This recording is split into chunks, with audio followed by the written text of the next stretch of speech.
Another awkward girl story, the quadding accident. So when I was 15, I went quadding with my cousin Amanda because we were staying out at her family's cabin for the night. And we've done this many times before, but that day it happened to rain quite a bit, and so the quadding trails were quite muddy and slippery. She drove first, and then was driving the quad on the way back. On the way back, the trail happened to have a really steep, like a super steep hill that was like this, and it had a really sharp turn at the top. And because it just rained, it was super muddy and slick, and just like it's not easy to get it as up to the hill. And so like I actually got it all the way up to the very top, but when I went to turn it, it completely lost control and just went backwards. Like, and somehow my leg ended up completely caught in one of the wheels and the front, and my cousin went flying off the quad. I thought she's gonna fly into a tree and die or something. I thought I killed her, and I was stuck to the quad because my leg was like somehow ended up in the front tire and fell all the way back, completely dropped to the bottom of the hill with the quad on top, that landed right on top of me, and I hit when I hit the bottom of the hill, I hit my head on a rock and was completely knocked out. I don't know how long I was up for, but long enough to wake up in a pool of blood. There's so much like all around me, and like my body was like buried, like so it's face down, like so it's like half buried like deep in the mud with this like big ass old like beast of a quad like stuck on top of me. So I'm like trapped there, and I was just like, and this was like in the forest and bush of like northern Manitoba. Like, so I'm like, oh, and it's in the summer, so I'm like, oh my god, like I was like, I really hope a bear or a cougar or a wolf or whatever animal doesn't like smell my blood and come maul me and eat me before I bleed out, because if I'm stuck in this quad and I can't get out, I'm unable to get free from it.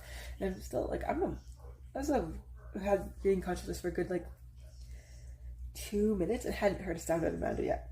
So, which just kind of made me think for sure I definitely must have, I killed her or something, or she hit a tree and died or something, because she was like 80 pounds at the time, so, and she wouldn't be able to,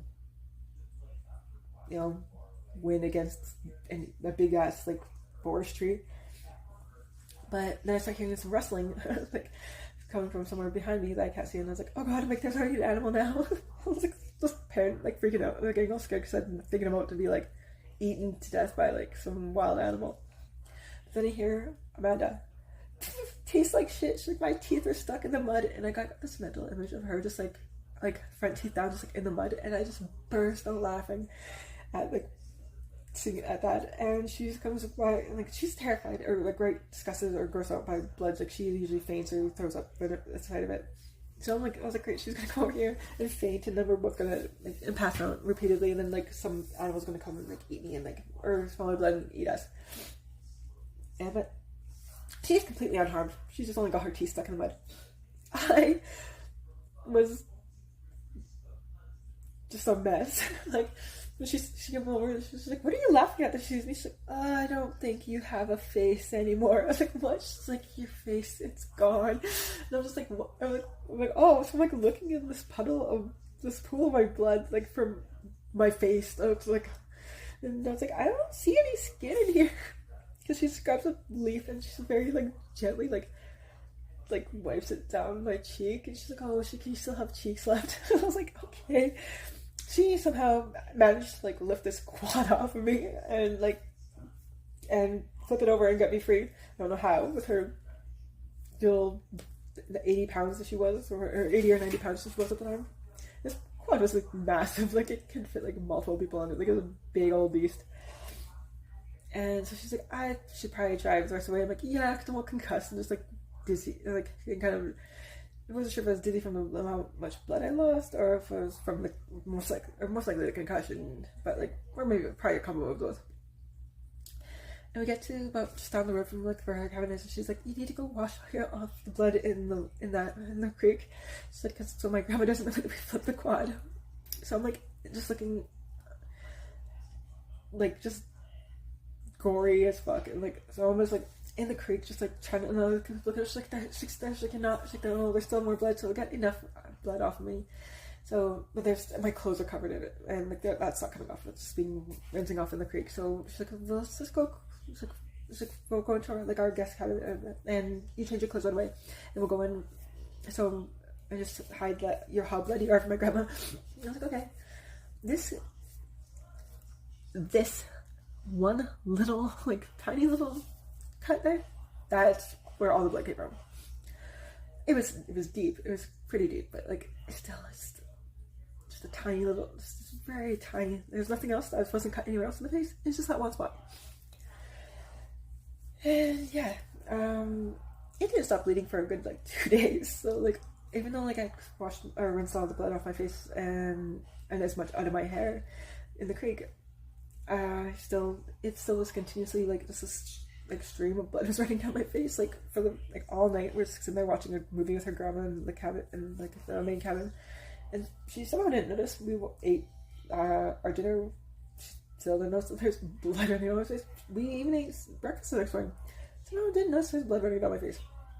During the night though, I don't know if it was like every mosquito in northern Manitoba showed up to like come sniff my blood, because they don't sting me and they don't like my blood, but they apparently like to sniff it and just hover around it, because like they close the mosquito got to my face. It was like maybe like a half an inch or like an inch away from my face. But there was this huge thick black mass of this solid cloud of mosquitoes hovering over my face all night, just buzzing together. And they sound like, when there's that many mosquitoes like all condensed together at once, they sound like freaking chainsaw. So like I didn't get any sleep because like I even stuck my hand up and like pushed it through this like cloud of mosquitoes and like actually like separated them. I was like, ugh, that's too many mosquitoes. But the first, I guess, it was the only time Amanda and our other friend ever went a whole night without getting eaten by mosquitoes there, because they were all hovering over my face all night, sniffing my blood. The next day, when we get into town, I'm locked in my house. None of my, so I go to one of my uncle's places down the street. He's not home. So I go to my next closest relative's place to see if they can borrow the phone. They're not home. I end up going to like 5 different relatives' places, and they're all at work or something, so nobody's at home. And I'm just like looking, I don't even have shoes on. My shoes were completely full of mud and dried, and they dried solid like pretty much overnight because of after the quadding accident. So I only had a pair of like little knitted slippers on that were just getting worn right out. So like, there's basically not even any bottoms of it left at this point. My face is still actively running, plus also like a bunch of dry blood all down my face at this point now. There's mud and blood in my hair, there's blood on my clothes, because my face, even though like I had changed out of my super bloody clothes, it was dripping onto my shirt. I get almost to my mom's uptown, to my mom's office, and then my then boyfriend sees me and tries to pretend to jokingly hide from me. So I just start crying, because he didn't realize because I thought he was hiding from me because he saw like how haggard and just like how awful I look. I know. So we go to my mom's office. Mom was like, sees me like just muddy and bloody and just like not wearing shoes. She's like, "What are you doing?" She's coming here like this. I'm like, "Oh," just start crying. Like, I'm locked out of the house. And I guess I'll go home and shower. I was like, nobody's home. And so she drove me home. And yeah, and that's the last time I drove a quad. That was back in 2001.